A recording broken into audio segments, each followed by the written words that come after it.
Hey, I'm Tom, this is Aspect Science, and this time I'm talking about Teamtrees, which was created by this guy, Mr. Beast, to fundraise $20 million by 2020 to plant 20 million trees. Now, I recently released a video about how planting trees isn't the solution to climate change, which you can check out to find out more, but essentially what it was saying is that it's probably a good idea to protect the old growth forest that we already have, because with deforestation at its current rates, planting trees is just not going to be able to keep up.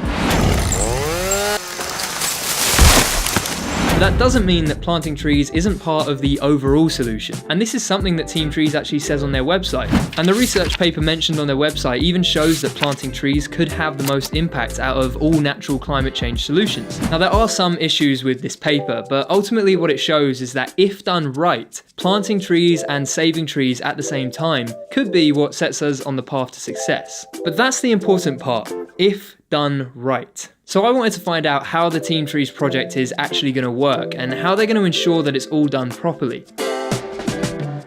Now, to plant one tree for every dollar raised, Teamtrees is teaming up with the Arbor Day Foundation, which is the largest non-profit that is dedicated to planting trees, and it has over 47 years of experience. And they'll actually be the ones that are using the money raised to make this happen.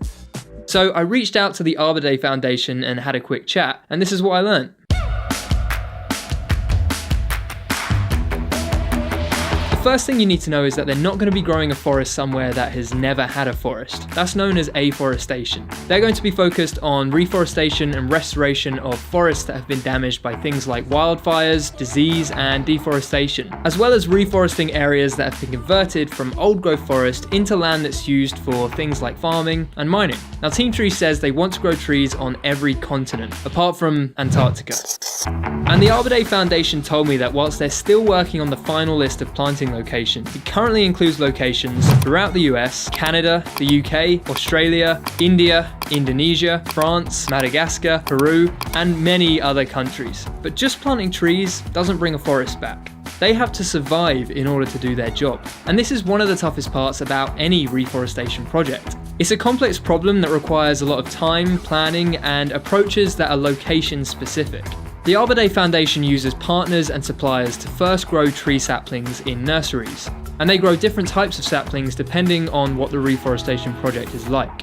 They then transport those saplings and then use them in the reforestation efforts. And they told me that these partners and suppliers manage to achieve really high survival rates of these trees, like the US Forest Service, which manages a 97% average survival rate.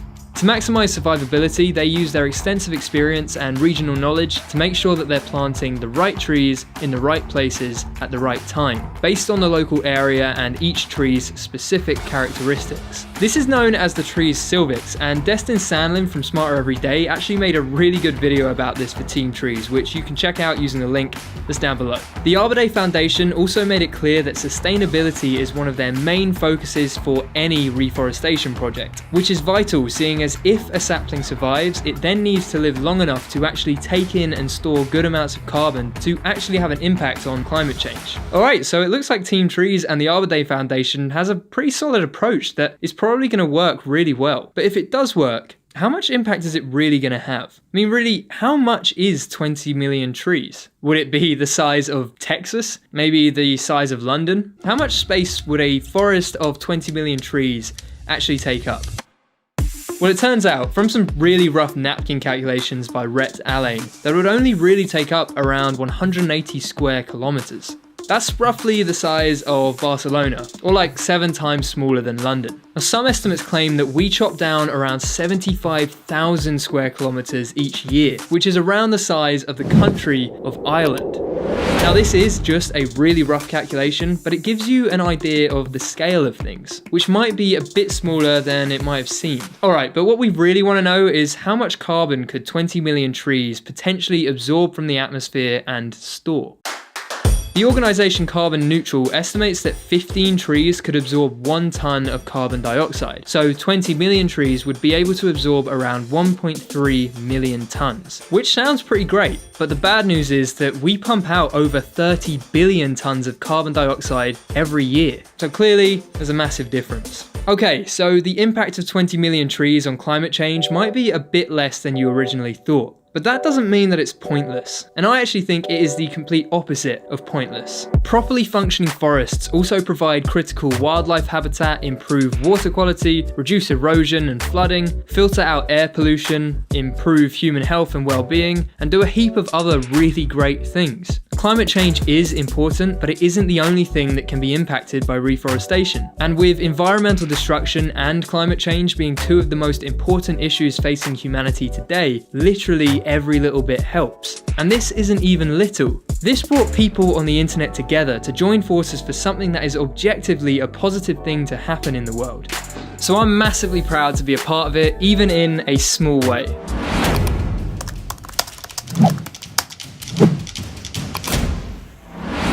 Nice. And if you want to get involved, even if it's just for $1, there's a link down below and you can just get it done in like a couple of seconds. And if not, that's all good as well. You can share this video or any of the other Teamtrees videos with anyone you think might want to donate, and you can have an impact in that way as well. And that is it. That's it for this episode. As always, thank you so much for watching. Please subscribe if you haven't already, and do all the other things, like, comment, you know what to do. So until next time, you keep discovering the world around you, and I'll see you then.